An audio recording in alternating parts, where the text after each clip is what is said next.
This is Democracy Watch. So, Mark, as we know, a Colorado judge has ruled that Donald Trump did incite an insurrection on January 6th, but that he can be allowed on the primary ballot because the judge, Judge Wallace, didn't find that presidents were subjected to Section 3 of the 14th Amendment. What do you make of that decision? So honestly, I think Judge Wallace went astray here.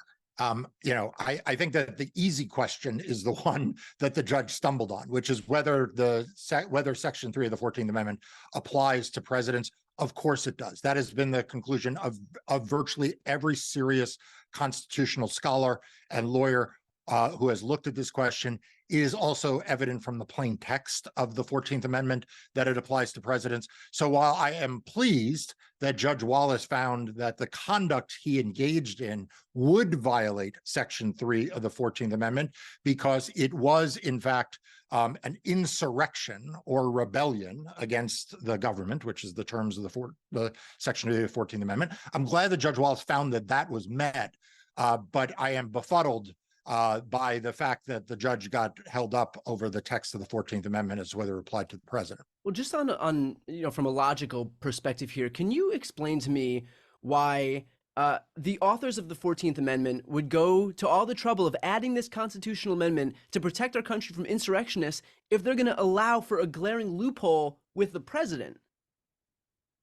It doesn't make any sense. It doesn't make any sense from a legislative intent standpoint, as you point out. Why would they pass this anti-rebellion and insurrection clause and somehow leave the president out? Like, why would that? How would that make any common sense? But beyond that, to read it out, you have to say that the president is not an officer of the United States.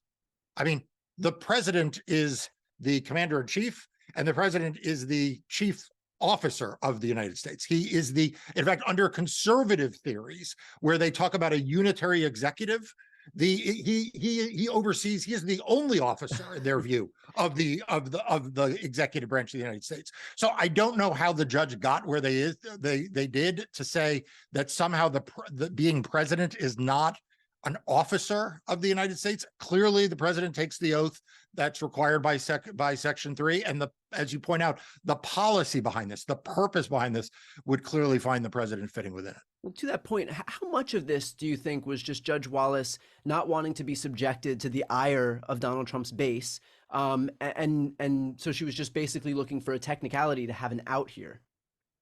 Look, some people have speculated that Judge Wallace is actually playing a very long game, a very smart long game, which is the judge found, as a matter of fact, that the former president engaged in insurrection. Okay, that is a factual determination, and that is entitled to great deference when it's reviewed by higher courts. She determined that as a matter of law, that the president does not fit within the definition of officer of the United States. That is a question of law that is reviewed afresh, what's called de novo. The court, by the appellate courts, they look at that for themselves. So if you wanted to take a more strategic view of this, you would say, look, what the judge did here is, knowing this would go up on appeal, she made the essential factual finding and knew that the legal determination was going to ultimately be decided by a higher court. And so she did the hard work. Now, whether she didn't take that extra step because of the tremendous pressure, the doxing, the intimidation, the threats that come to everyone who stands up to Donald Trump, I don't know. But it certainly may have been in her mind. I don't know. Yeah, that's a great point. By the way, I would add, just in this moment right here, that for this kind of analysis, please make sure to sign up for Democracy's Docket. It's the free news outlet Mark founded to focus on everything voting and elections. You'll get updates and analysis like this right here. So I'll put that link right here on the screen if you haven't signed up yet. Mark, can you talk about the appeals process right now for this decision?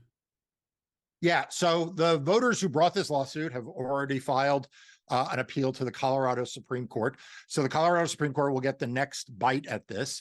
And as I said, the Colorado Supreme Court should pay deference. Doesn't mean they can't come to a contrary conclusion on the facts, but they should not overturn the finding that he engaged in insurrection unless they find that her determination was what's referred to as clear error. In other words, if it was a jump ball, whether she was right or not, her finding stands. It's only if they think she was way out of line. They will then decide the legal question of whether or not a former president falls within the definition of officer of the United States. And then after that case, we assume this goes to the U.S. Supreme Court, who will have the ultimate authority to interpret the U.S. constitutional provision. And just as a process question, is it normal that you can have a case go from the highest court in the state system right over to the highest court in the federal system? Yeah, so that's how it works when you have questions of constitutional law or federal law, right? The case goes up through the state courts and then goes straight from the state Supreme Court to the U.S. Supreme Court. Think about when we talked in earlier episodes about Moore v. Harper. That went to the North Carolina Supreme Court, and then from the North Carolina Supreme Court to the U.S. Supreme Court. So that's a typical path. The question is, of course, whether the U.S. Supreme Court would take the case. But you have to imagine with the stakes here, they certainly should. And they should take it quickly, if I'm not mistaken, too, because these ballots have to be printed out, and the states like Colorado have to know whether or not they can include Donald Trump's name on the primary ballot. Absolutely. The most important thing, more important than even how they come out, and believe me, I have a point of view how they should come out on this.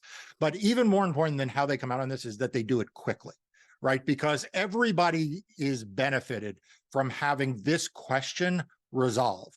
So Colorado Supreme Court gets a shot. Hopefully they will rule quickly. And then whatever they do, one can expect it will go to the U.S. Supreme Court, and we would all urge the U.S. Supreme Court to resolve that question quickly. Okay. Now, have any other judges in any other 14th Amendment cases ruled in the same way as Judge Wallace? No. So a Michigan judge ruled that this is an issue for Congress to decide. I think that is clearly wrong. That is just an abdication. There is nothing in the text of the 14th Amendment that somehow gives Congress any authority to make this decision.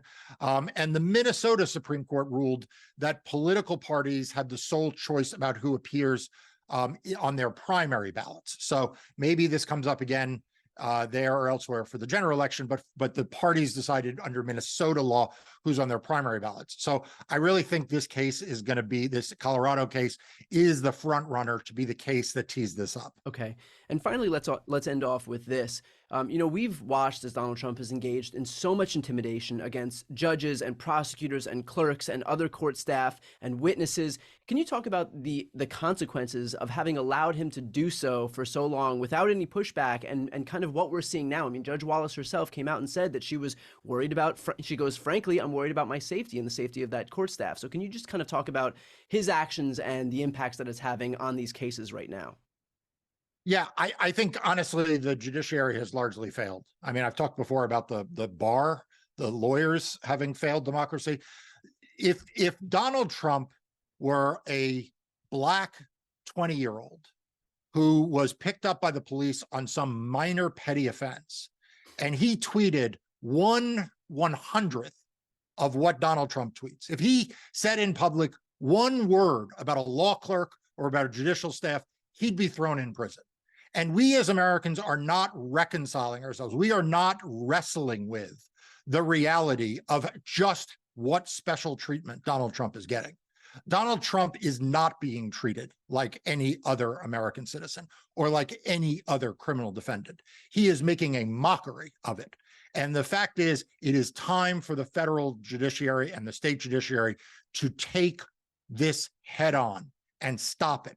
There is no special right of presidential candidates to defame people. There is no right of presidential candidates to intimidate witnesses, to threaten judges, to intimidate and spread misinformation about courts and their clerks and their courtroom staff. And it is about time that the bar crack down on these frivolous arguments that lawyers are making, but it's time that the judges also stop bending over backwards and start treating Donald Trump like any other criminal defendant. Perfectly put. We'll leave it there. Again, for anybody who's not currently signed up for Democracy Docket, the link is right here on the screen. It's the free news outlet Mark founded to focus on everything voting in elections. You can either click that link or in the post description of this video. I'm Brian Tyler Cohen. I'm Mark Elias. This is Democracy Watch.